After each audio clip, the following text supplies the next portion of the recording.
This is the theme of Setback and Misery. Who am I to make a criticism? Annie's conflict with Paul's taste. Select frames. So Annie is feeding Paul soup, okay? And she doesn't have the best face. And remember, Annie is reading the untitled manuscript that was in his leather briefcase. And she's talking about that she's 40 pages into the book, and she has a problem with it, and he wants to know what's wrong. And she's saying, well, who am I to make a criticism, right? And in the same way that question, why am I not in a hospital, suggests that she's working outside of her mastery orientation. Well, she's confirming here that she's working outside of her mastery orientation when she says, who am I to make a criticism? Right? Because again, she's a reader as a fan, and that still has importance because she knows the world in which Misery Chastain inhabits through the 8-book series. And so she understands the language, what she has been used to. Misery Chastain is, I think the genre is novel, but it's 19th century Victorian, I think. It's either 18th or 19th century Victorian. So they didn't use a lot of swearing language or any type of, bad language, profane language. And so that's the problem that she has with this new book, that there's swearing and there's no nobility. But she's still saying, who am I to make a criticism? And that's a very important question that a lot of us need to ask. A lot of us need to think about and say, we confuse having a personal view with professional criticism. We can have personal biased views of a work, but there is a canon of academic criticism of a particular work that if we are not trained in, if we don't teach in the discipline, if we are not exposed to it all the time through research and creating annotated bibliographies, then we can't offer a substantive criticism of the work. And she's right in asking that question, who am I to make a criticism? And so she's still feeding him, and they are engaging in conversation, and she's talking about how they're swearing in the work and there's no nobility. And he's talking about, well, these are slum kids. I was a slum kid. Everybody talks like that. And then she goes into her spiel. Nobody talks like that. They do not. And she ends up dropping the soup, and then she yells, "See what you made me do." And so she's still feeding him. And remember, this person is at her mercy. If he doesn't say things in the right way, even if you don't know that there is impending danger with the person who's supposed to be nursing you, you know that you are at their mercy for food and water and shelter, right? And so sometimes you will frame how you speak to the person to ensure that you can get those things. And so she's talking about she doesn't necessarily say that she doesn't like the book, but she just has a problem with it. And this is where he's explaining these are slum kids. I was a slum kid. Everybody talks like that. And that's an important thing, because if you are writing a book, especially if you are going to write a book of a serious nature, as you suggest, and as you have set this goal, then you want to have some kind of personal experience with it, right? So that it adds credibility. It's that ethos that if you don't have some credibility, some personal experience, we're not going to believe you. You may appeal to us emotionally through pathos, right? But ethos does matter. How much exposure you have had to the context, to the topic, does matter. So she's challenging him when she says they don't talk like that. But she's not a slum kid.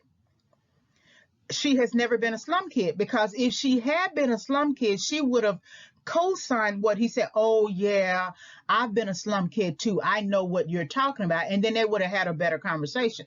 So that means that she's saying they do not. That tells you that she doesn't have knowledge of this area of the book, and that she's challenging him and yelling at him as if she's going to change his mind. Basically, it's good old fashioned pouting. And so we're going to see her pout throughout the rest of the film. When she can't get her way, she goes to the extreme, right? And the extreme is to keep him there and not let him leave, and do that and use any means to accomplish that task. So that means her goal changes. Her goal in the beginning was to nurse him to recovery, or just nurse him in general. Maybe she doesn't want him to completely recover. You know that he wants to recover, because it's just implicit in the fact that you don't want to live in a bed down like this the rest of your life. So it's implicit that he wants to recover. So when her goal changes to trap him there and keep him there and not let him leave, and we know that the goal, or maybe that was her goal the whole time, was to keep him there. Once she rescued him from the car, she knew she had to keep him there, right? And we know that to be true, because when Buster is trying to find Paul Sheldon, and he and his wife go to look at the possible site where he was, and he can't find the car, and he manages to come back from the snow and get into his sheriff's truck. Annie is passing him along the road. And there was her opportunity right there to say something. Hey, I got Paul Sheldon at my house. And she didn't. She didn't stop her truck, and she kept going. So then we get her motive early. But her goal might have shifted. So her goal is to keep him there if she doesn't say anything to the sheriff, right? But then her goal might have been to basically keep him there, and if he doesn't want to be there, then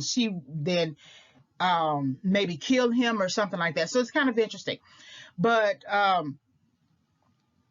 when he says, I was a slum kid, these are slum kids, I was a slum kid, everybody talks like that, in reference to the profanity and the swearing, and there's no nobility in it, right? So that means that he feels like Misery is of nobility, and she confirms that much later in the movie.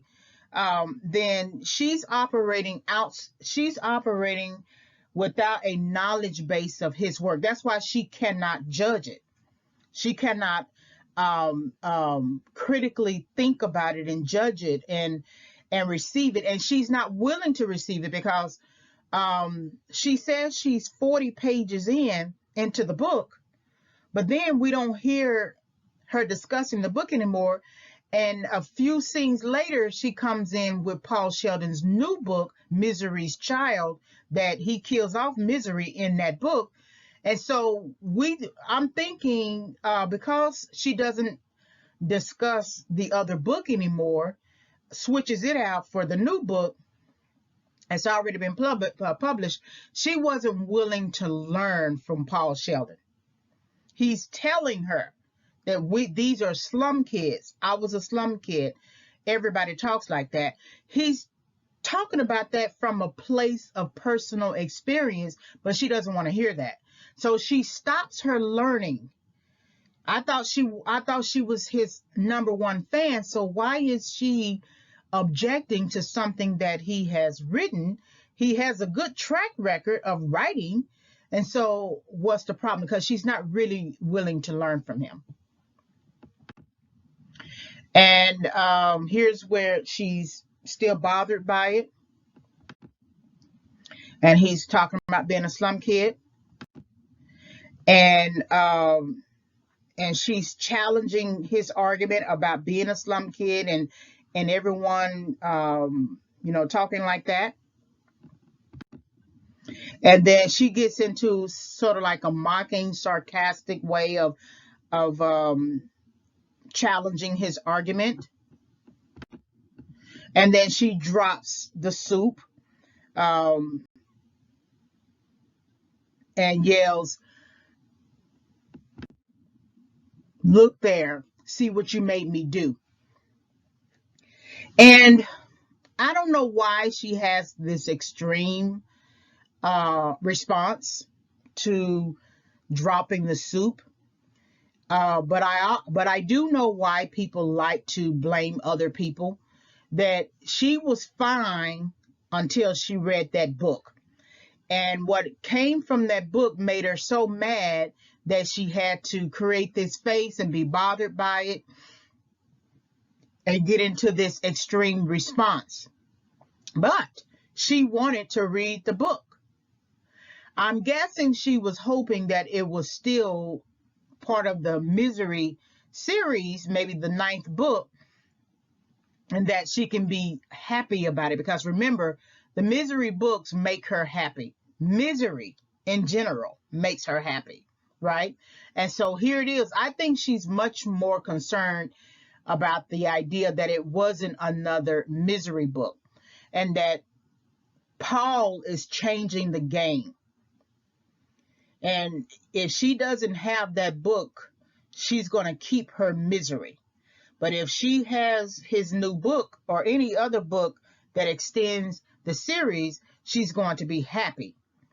And so I think it's much more about that than the fact that she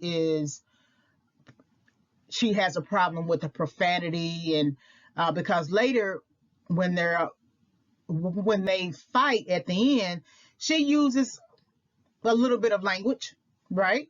So that's sort of like hypocritical for her to be concerned about the language that's in this book. But I think to myself, I don't think she's really concerned about the book or the language in it.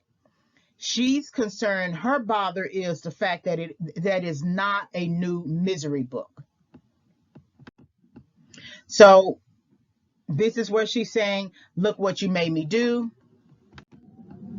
And he's concerned about it, right? I don't think you can really get your mental faculties together when something like this is happening. Like this person is having such an extreme response to it. I don't think you can pull yourself together to really see who the person is, because you are so preoccupied with their response and the shock nature of it that it takes you some time to think through how you would respond and how you should respond and how you should not respond. And so then she catches herself, she pulls herself out of that extreme response and basically says, "I love you, Paul." And then she trips up a little bit and said, "I mean, your mind, your creativity." And so the mind and creativity that she's really talking about is the mind and creativity that he used to write the Misery books. That's implied there because she doesn't say it directly, but she doesn't think that she doesn't have the same love for his mind and creativity and for the person Paul Sheldon from the book that she read that was untitled. She doesn't, because she doesn't use that response for that book. Her extreme response is, they're not like that. She drops the soup. "See what you made me do." And here's what she's saying: "I love you, Paul, for your mind and creativity." And so she needs to pull herself out of it before she reveals too much about herself. And she goes on and exits. And this is the worried face. This is the very word. I think James Caan does a great job with his facial expressions, because if this is not a worried face, I don't know what is, right? He does such a great job with that. And so then the obvious thing would be to look for an exit. He can't get up out of the bed to exit, right? But looking out the window gives you some kind of hope. It looks like light outside of the window, and you're hoping that that light will come into the house. And the light that comes into the house, you're always thinking that it's going to be the type of light to help everybody understand. And so that maybe in a day or two, she'll change her mind about me being here, and then we can actually go to a hospital. Because remember, we still are not at the hospital. All this time, we are still not at the hospital. And so we know as the viewing audience that she's passed up Buster on the road, or we're about to see this. He doesn't know that, right? But after this, we're going to find out that she's going to pass up the sheriff up the road and not tell him that he's there. So that comes after this extreme response. All right, like, subscribe, and visit. Like the video, subscribe to the channel, hit the notification bell for more discussions. You can visit my YouTube channel for further film analysis. It's Favors Film Analysis as the title of the channel. You can always send me an email and ask me a question, reginayfavors@yahoo.com. My Overcoming Setback, 5 Keys for Entering and Exiting Correction book will become available around October 2021. I'm still doing some editing. The book does not focus on film analyses, but I use the content that I created for the book to support my my perceptions of setback used as a theme in select films. So when the book becomes available, I will send out a notification video, audio. Thank you very much for visiting the channel.